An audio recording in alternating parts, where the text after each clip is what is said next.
तमसा नदी के तट पर घने जंगलों में कुछ जंगली जातियां रहती थी। वे लोगों को लूट मार कर अपना भरण पोषण करती थी। डाका तथा लूटपाट ही उनका मुख्य कर्म था।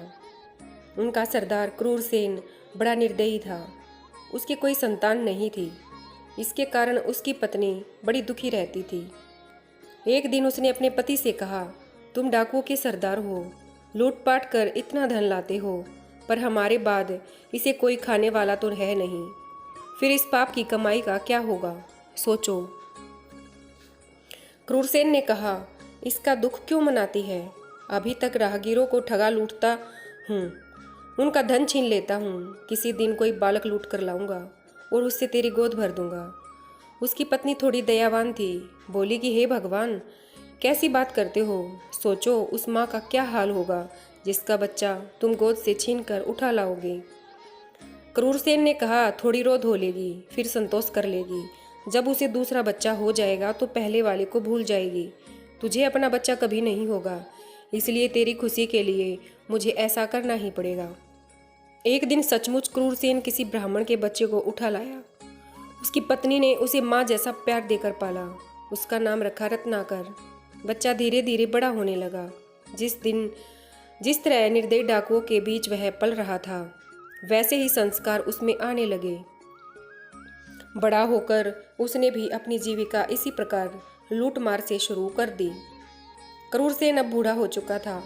उसके इस बेटे ने उसी के काम को अपना लिया।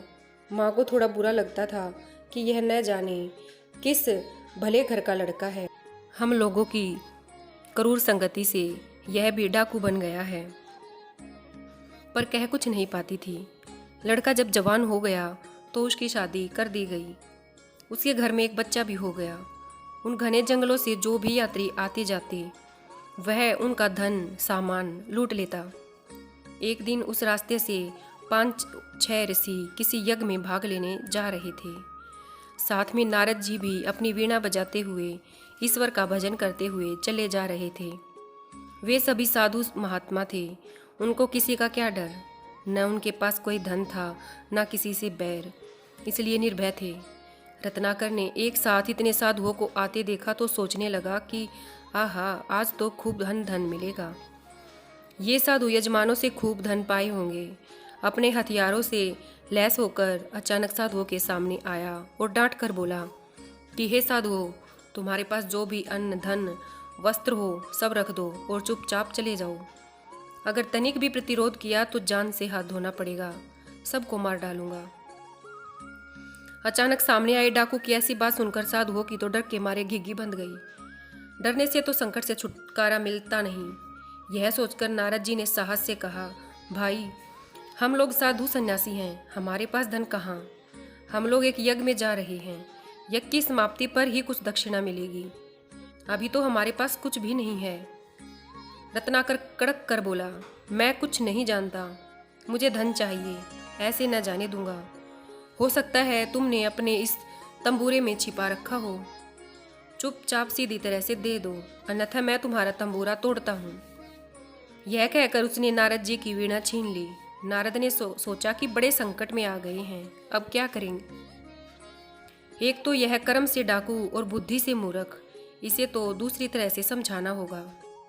यह सोचकर नारद ने कहा, वीणा मत तोड़ो, हमारे पास जो भी होगा वह हम तुम्हें दे देंगे।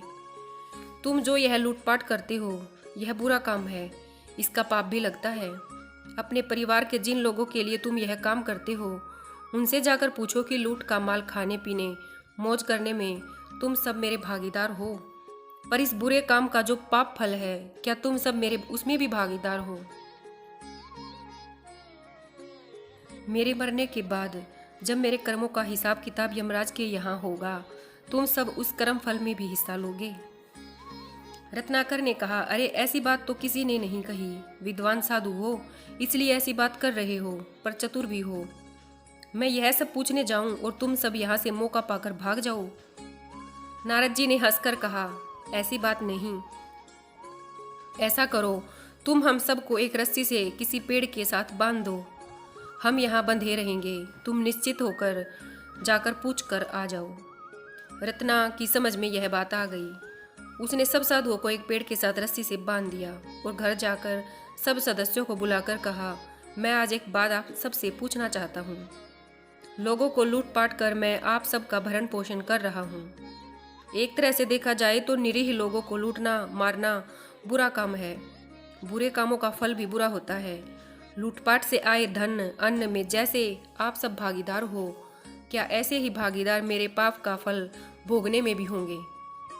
आज बेटे के मुंह से दान पुण्य और उसके फल की बात सुनकर माँ चौंकी। सोचा जरूर कोई बात है। तत्काल जवाब दिया, पुत्र, हर एक व्यक्ति को अपने कर्मों का फल अकेले ही भोगना पड़ता है। कर्म फल में कोई किसी का भागीदार नहीं होता। तुम्हारा काम परिवार का पालन पोषण करना है। वह तुम किस तरह करते हो यह तुम्हें सोचना है। हमारा भरण पोषण करना तुम्हारा धर्म है।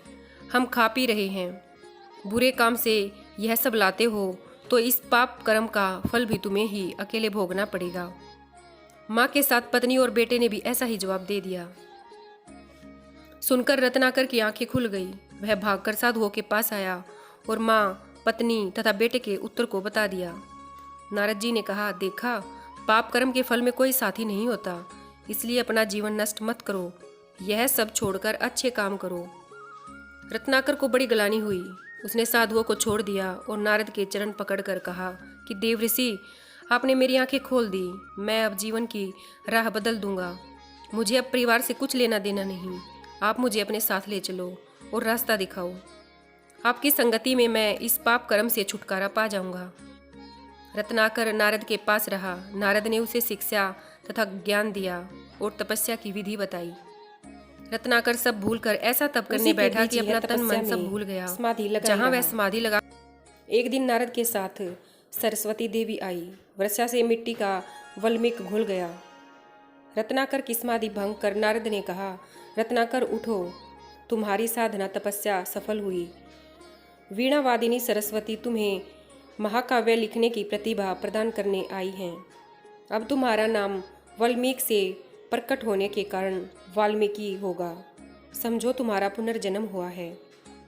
वाल्मीकि ने नारद और सरस्वती को प्रणाम किया। इन्होंने आगे चलकर भगवान राम के जीवन पर रामायण लिखी, जो वाल्मीकि रामायण नाम से प्रसिद्ध है। धन्यवाद।